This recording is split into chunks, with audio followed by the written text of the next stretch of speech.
Cette semaine dans le labo, je vous emmène dans l'univers du photographe plasticien Georges Rousse. Il nous parle de son travail et de ses dernières œuvres réalisées entre autres en Inde, dans le bidonville de Mumbai. Une exposition retraçant son travail depuis 1982 est actuellement visible au Plateau, centre d'exposition de la région Rhône-Alpes, et c'est jusqu'au 26 juillet. Ici, sur ce mur, on a le déroulé de l'action à Bombay, le local. C'est donc dans le bidonville, le local de l'ONG, et c'est la moitié installation, l'autre moitié étant destinée aux enfants pour faire de la peinture. Dans cet espace, j'avais imaginé un projet, mais quand je suis arrivé, finalement, j'ai tout modifié et j'ai décidé de faire une autre forme qui n'est pas tout à fait géométrique, mais disons que c'est une étoile à 5 branches qui est incluse dans un pentagone. Donc au fond, il y a quand même une forme géométrique, sauf que l'étoile est plus poétique et plus parlante que le pentagone lui-même. Donc on a dessiné sur le plafond, les murs, le mur du fond, le sol, on a dessiné l'étoile et j'ai fait une première version bleue, simplement parce que l'espace était déjà dominante bleu et que ça m'intéressait de voir comment bleu sur bleu pouvait agir. Et ensuite, on a fait cette deuxième étoile toujours dans le même lieu, au même endroit, avec plus de recul. Vous pouvez voir l'espace dans sa totalité. Ah oui, je dois préciser que ici, ce local est en dur parce que nous sommes dans la rue principale du bidonville où il y a quelques commerces et commerçants et quelques bâtiments en dur. Mais après, tout le reste, c'est un bâtiment avec des bâches ou des tôles ondulées. Et surtout qu'on ne voit pas et ne sent pas, c'est une montagne d'ordures qui est appuyée contre le bidonville. Donc on a peint cette étoile en noir et ensuite la troisième version c'est celle-ci où l'étoile est traitée à la craie de façon à nouveau texturer et créer une sorte de matière fragile et friable.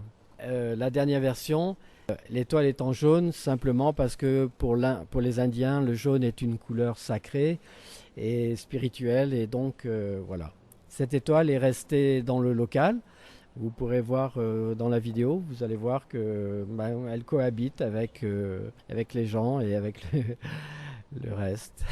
On donne dans la rue où passent les chèvres, les tuk-tuk. Ici, on a une bande de son qui nous renvoie là-bas à Bombay, qui nous imprègne de l'ambiance indienne. C'est pas moi qui ai signé ce tableau noir, mais ce sont les adolescents qui ont travaillé avec moi, qui ont manifesté une certaine joie. Et cette installation est visible donc à partir de la petite étoile qui est là.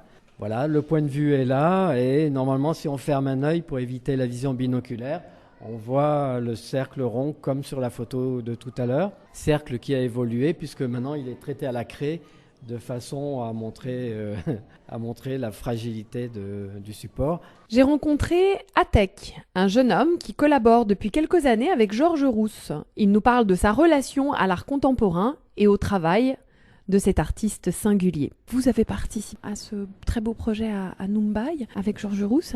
Qu'est-ce qui vous reste comme souvenir en quelques mots ? Je dirais que c'était le vécu qu'on a eu avec les enfants. Sérieusement, c'était juste magique parce qu'au début, c'est vrai que c'est comme tous les enfants du monde. Au début, voilà, la distance. Et après, de fil en aiguille, depuis les jours passent. Et sur la fin du projet, sérieusement, on était presque comme des frères et sœurs. Et même les mamans et les papas, ils nous disaient comme quoi, attends, on les a jamais vus aussi joyeux, heureux. Comment vous communiquiez avec eux en anglais ? Les plus grands qui avaient 15-16 ans parlaient anglais, mais les plus petits, voilà, quoi, c'était le langage des signes, et voilà, quoi, les gestes.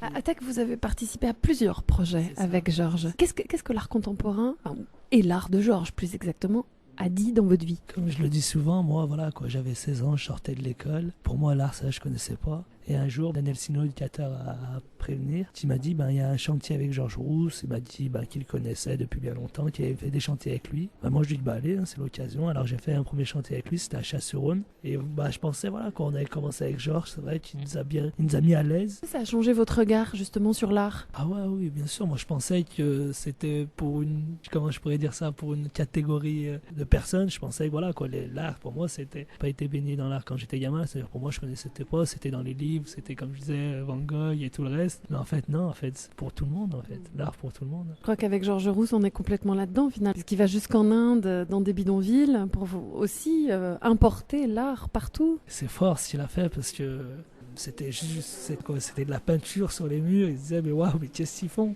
Pour eux, c'est c'est un plus. Qu'est-ce que vous faites aujourd'hui dans la vie? Agent hospitalier à l'hôpital de la Croix-Rousse. Et vous faites de la peinture de temps en temps avec Georges Rousse en Inde. Et autre part, quand il m'appelle, sérieusement, je prenez sur vos vacances. C'est ça, tout à fait. Ah non, mais c'est juste magique. Moi, sérieux, je le dis, et je le redis encore hier, je lui ai dit, s'il y a quelque chose quelque part, moi, je suis partant. Sérieusement, c'est à chaque chantier, c'est des nouvelles aventures, et des nouvelles émotions et des nouvelles rencontres. Merci beaucoup, Atek. Merci. Retrouvez les œuvres de Georges Rousse à l'Hôtel de Région à la Confluence jusqu'au 26 juillet. On marque une pause et on se retrouve juste après.